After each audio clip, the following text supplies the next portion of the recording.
Welcome back to this channel, Learn Flashtrigger. Kok nge-lag gua tiba-tiba? Oke. Baik, setelah kita membahas bagian KPU dan PK di video yang pertama, di video kedua ini kita akan membahas tentang PM ya, penalaran matematika. Di sini gue hanya mencuplik 5 soal saja karena memang untuk PM katanya berupa wacana ataupun teks yang mungkin agak sulit untuk diingat word by word ya. Jadi kita ambil intinya saja sehingga nanti untuk 5 soal di sini merupakan soal yang sudah diupayakan untuk seolah apa namanya mirip ya seolah-olah nanti sudah seperti itulah yang akan ada di UTBK. Tapi bukan seolah juga sih, ini sebenarnya sudah hasil spill dari warganet ataupun murid-murid gue yang sudah pernah ataupun followers gue yang sudah pernah konsultasi ke gue gitu ya. Jadi kita akan bahas dulu bagaimana 5 cuplikan ini ada di dalam soal bagian penalaran matematika. Oke, without any longer, let's see the questions.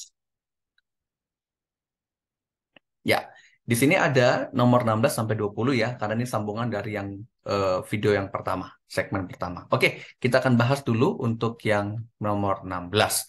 Dikatakan bahwa ada 11 siswa mengikuti suatu tes. Guru mengumumkan bahwa jangkauan data adalah 15. Berarti jumlah orangnya ada 11 siswa gitu ya, ataupun banyak datanya 11, jangkauannya adalah 15 skornya ya. Katanya jika diumumkan 3 siswa ada nilai 100, kemudian satu siswa nilai 96, 3 siswa nilai 90, serta 2 siswa adalah nilai 86. Kalau kita hitung ya, ini baru ada 3 tambah 1 4 tambah 3 7 tambah 2 9. Berarti ada 2 orang lagi yang belum tahu nilainya berapa. Nah, pertanyaannya, berapa nilai 2 siswa yang belum diumumkan tersebut yang paling mungkin? Nah, jadi sini harus sedikit bernalar. Yang paling mungkin. Kalau kita lihat ada 11 siswa dan jangkauannya 15, kita harus ketahui dulu jangkauan itu apa. Dalam suatu data yang tunggal ataupun dalam suatu data yang tidak berkelompok gitu ya, maka nanti jangkauan adalah data yang tertinggi dikurang data yang terendah. Maka kalau kita lihat tertingginya 100 dong. Nah, terendahnya nggak tahu berapa, tapi jangkauannya dikasih tahu 15. Berarti nanti di sini 100 dikurang X data terendah gitu ya. Maka kita dapatlah X minimum yaitu 85. Artinya, satu dari dua nilai ini adalah 85. Ya sudah, kita cek aja dari option A sampai E yang ada 85 itu mungkin benar. Kita cek untuk A, 99 dan 85 ada. Ini jelas tidak, jelas tidak, jelas tidak. Nah, ini ada juga 85. Tapi lihat lagi secara logik. Kalaulah jangkauannya yang tinggi kurang yang rendah, otomatis yang terendah adalah 85 dong, kan gitu ya. Nggak mungkin ada 84 lagi. Karena kalau 84 menjadi data terakhir, ini berarti data paling rendah. Sementara jangkauannya 15. Nah, itu tidak masuk akal. Jadi, yang paling mungkin adalah yang A. Jadi, data terendah 85, yang data satu lagi tersisa adalah 99 di sebelah sini. Gitu ya. Jadi kita tidak hanya menghafalkan, tapi juga menalarkan apa yang ada di dalam soal tersebut. Oke, gampang ya. Nah, kita lanjutkan ke soal berikutnya. Nah, ini mungkin di sebagian kalian yang udah ikut gelombang satu ada yang kayak gini kayaknya ya. Tapi mungkin ini sudah merupakan soal hasil modifikasi ya tidak plek karena itu tadi tidak semuanya bisa diingat word by word. Nah, kita akan cek dulu ya bagaimana modifikasi untuk soal yang seperti ini. Ada dua susunan roda X dan Y, masing-masing radiusnya. Radius itu artinya jari ya. Jari-jarinya katanya 40 dan 25. Kedua roda terhubung oleh rantai seperti pada gambar ya. Lalu jarak antar pusat, nah ini adalah 120 cm. Katanya kalau roda X-nya berputar sebanyak theta kali, maka roda Y berputar sebanyak. Nah, ini telah berputar sebanyak theta. Sedangkan ini berapa kali dia berputar? Gitu ya, berapa kali dia dapat berputar? Maka kita akan mencari dari hubungan apa? Nah, untuk orang yang dari jurusan IPA awalnya, ini akan diselesaikan dengan mudah kalau menggunakan konsep fisika. Yaitu apa? Ingat, hubungan dua roda dalam gerak melingkar adalah kecepatan linearnya sama.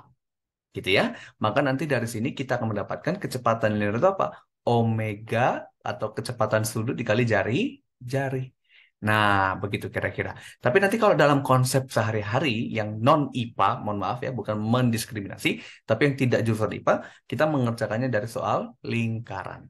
Ya, jadi jarak tempuhnya diasumsikan sama, meskipun jari-jarinya berbeda. Ya, oke. Kalau gitu kita selesaikan dari konsep fisika dulu ya. Mengingat omega itu adalah theta dikali dengan T gitu ya. Ini kayak V ya. V itu kan seperti, sorry. Kalau begitu harusnya omega itu, ya betul. Omega kali theta kali T ya. Nah, maka nanti di situ kita akan mendapatkan, sebentar. Nah, ini agak agak ada sedikit kekeliruan ya. Kok tiba-tiba gue jadi ikutan nge-lag gitu ya. Nah, ingat bahwa kalau theta itu ya, untuk gerak melingkar beraturan, theta itu sama seperti S, omega itu sama dengan V gitu ya. Jadi S itu kan V kali T.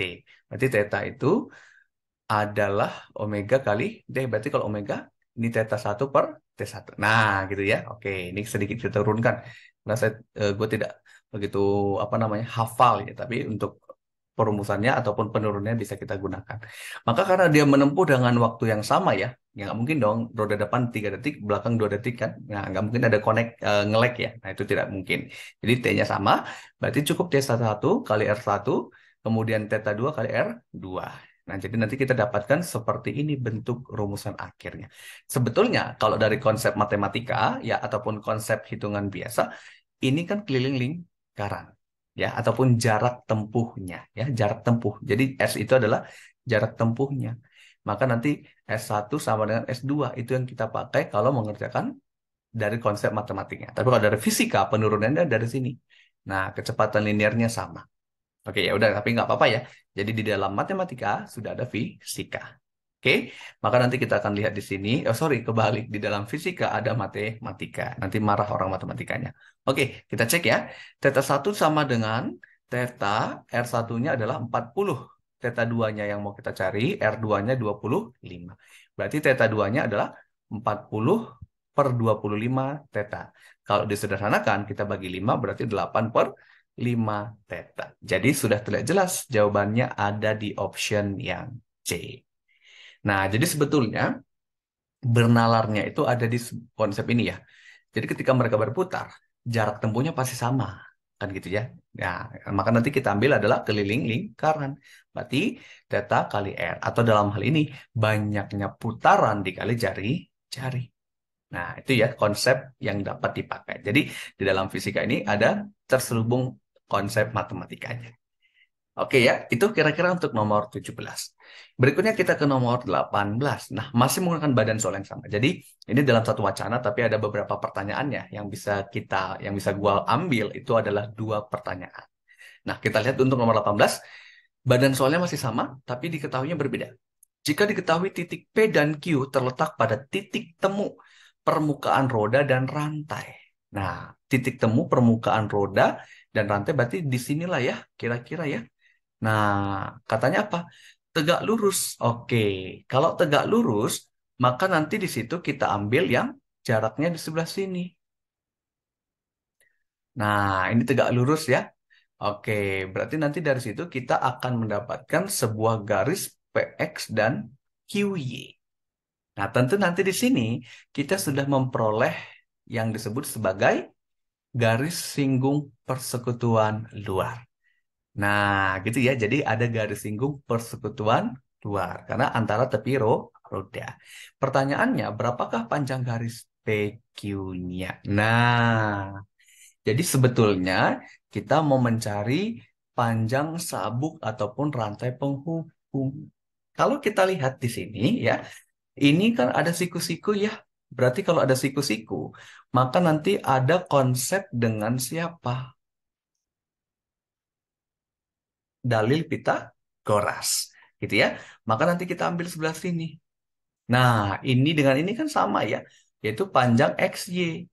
Lalu yang ininya apa? PX-nya. PX, oh sorry, bukan PX ya. Apa namanya? Yang sekecil ini itu merupakan selisihnya. Ya, berarti nanti dari situ kita akan mendapatkan 40 dikurang 25. Gitu ya. Jadi yang kecil ini adalah 40 kurang 25. Jadi kayak kita misalkan adalah ruas garis P aksen ya, PX aksen ya. Artinya bukan proyeksi apa? eh, cuplikannya ataupun bagian di dalamnya. Berarti ini 15 cm. Lalu ini adalah XY-nya yaitu 120.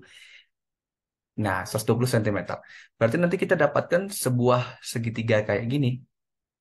Sorry, ini harusnya menjadi segitiga ya, siku-sikunya di sini ya. Berarti nanti dapatnya adalah kayak gini jadinya. Nah, ini yang PX aksen, ini adalah yang XY, ini adalah PQ-nya. Jadi pakai Pitagoras lagi jadinya.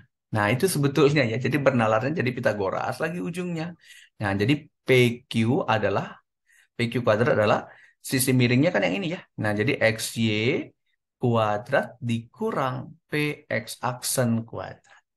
Nah, jadi untuk mencari PQ adalah akar dari XY-nya tadi adalah jarak antar pusat ya, 120 cm. Nah, lalu PX aksennya tadi nih yang sudah hasil pengurangan, berarti 15 kuadrat. Dengan demikian PQ-nya adalah 120 kuadrat itu 144, nolnya ada 2, dikurang 225.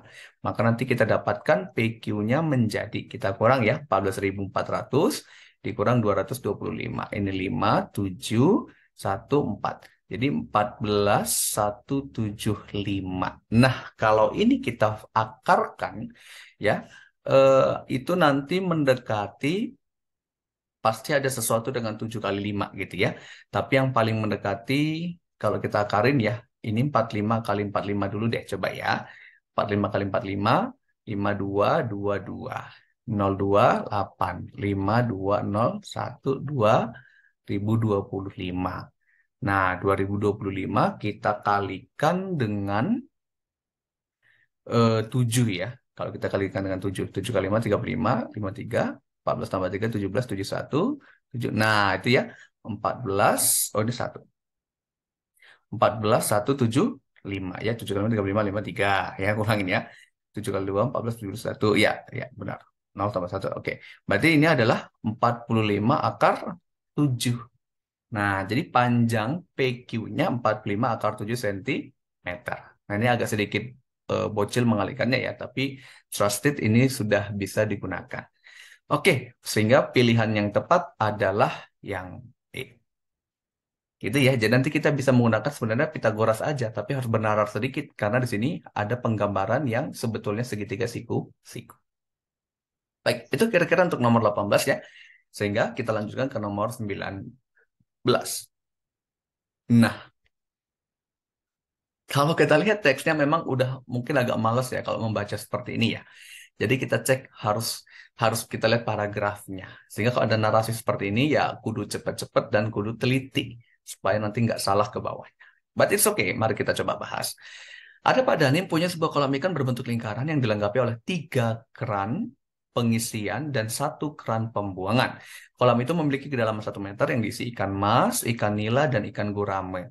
Saat dimasukkan ke dalam kolam, berat bibit ikan tersebut sama, yaitu masing-masing 2 kilogram. Dengan jumlah bibit ikan yang mungkin saja berbeda dari setiap jenis ikan yang ada bungkus 2 kilogram tersebut. Oke, sebelum dimasukkan ke dalam kolam, bibit ikan mas dihitung dan terdapat 420 bibit ikan mas, sedangkan bibit ikan lain tidak dihitung, sehingga langsung dimasukkan ke dalam kolam. Pak Daniel telah mengetahui nih perbandingan jumlah bibit ikan mas, nila, dan gurame seperti ini. Pertanyaannya, mana pernyataan yang benar? Nah, kita cari pernyataan satu dulu ya. Selisih bibit ikan mas dan ikan nila sama dengan selisih bibit ikan mas dan ikan gurame. Kalau kita lihat di sini untuk perbandingannya 5, 6, 7. Sepertinya agak-agak tidak mungkin ya. Jadi tanpa kita hitung pun bisa kita prediksi. Karena kan ini mas dengan nila. Ini mas dan gurame. Jadi dari perbandingannya aja sudah berbeda. Maka nilai selisihnya pun kayaknya juga nggak akan sama. Kan gitu ya. Tapi kalau kita mau membuktikan nggak apa-apa. Kita coba hitung secara manual. Tapi kalau secara tadi ya, hipotesis ini tidak akan sama sebetulnya. Nah, kita cek ya. Katanya untuk nila, ikan mas, kemudian ikan nila dan ikan gurame itu 5:6:7. Ikan masnya sudah ada 420 banding N banding G 5:6:7. Artinya 420 itu adalah 5 per 5 tambah 6 tambah 7 dikali total bibitnya gitu ya. Total bibitnya. Berarti dari situ 420 sama dengan 5 per 18 dikali T. Maka T-nya adalah 18 kali 420 per 5. Nah, kita akan coba hitung ya. 420 dibagi 5. 8 kali 5 40, berarti 84 ya. 84 dikali 18. Nah, itu adalah bibit ikan total ya. Sehingga kalau kita mencari untuk yang sinila, berarti 6 per 18 dikali 84 kali 18. Nah, coret ke sini, berarti 84 dikali 6 gitu ya. 84 dikali 6, berarti 6 kali 4, 24. 504. Nah, sedangkan untuk si gurame 7 per 18 dikali 84 kali 18. Jadi biar enak dicoret, jadi nggak perlu tadi gua hitung gitu ya. Berarti 7 kali 84, berarti tambah 84 lagi. Ini 8, kemudian 588. Nah, jadi ini jumlah bibit masing-masing. Kita kurangkan aja emas dengan nila. Berarti emasnya tadi 420, nilainya sekian. Ya nggak mungkin dong. Ini kan sudah lebih banyak ya. Jadi secara nalar pun harusnya nggak akan sama. Gitu ya. Jadi yang satu pasti salah. Satu salah, tiga pasti salah. Karena nggak ada tuh. Satu, dua, tiga, empat. Nah, ya sudah. Kalau satu salah, tiga salah, kita cek dulu nomor dua. Karena ada dua dan empat atau empat saja. Gitu ya. Nah, untuk nomor dua. Jumlah bibit ikan gurame tadi 588 ya, katanya 168 lebihnya dari bibit ikan mas. Berarti gurame itu apakah 168 dikurang dengan si M atau kebalik? Gurame itu apakah M dikurang 168? Nah, kita cek ya. Masnya tadi adalah, oh sorry, lebihnya ya, berarti tambah dong. Nah, berarti M-nya adalah 420 ditambah 168. Apakah benar? Benar. Ini jadinya 588. Nah, ini sudah sama dengan yang ini. Nah, gitu ya. Berarti 168 lebihnya dari ikan mas. Nah, benar ternyata ya. Itu 168. Nah, maka nomor 2 betul. Kalau 2 betul, ya 4 pasti betul. Ya.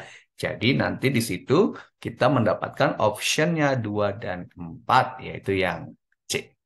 Nah, ternyata walaupun teksnya panjang, konsepnya ternyata tidak sesusah itu. Tapi harus hati-hati dalam menalarkan bentuk perbandingan. Memaknai kata per kata dengan cepat ya.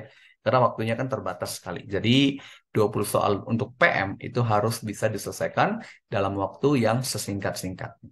Tapi harus teliti. Nah, itu kira-kira. Oke, untuk yang terakhir nih, nomor 20. Masih menggunakan badan soal yang sama, tapi pertanyaannya, untuk mengisi penuh kolam diperlukan waktu 8 menit. Jika ketiga keran dibuka bersama-sama. Oh, tadi di awal kan ada tuh tiga keran pembuka, apa namanya, pengisian dan satu pembuangan ya.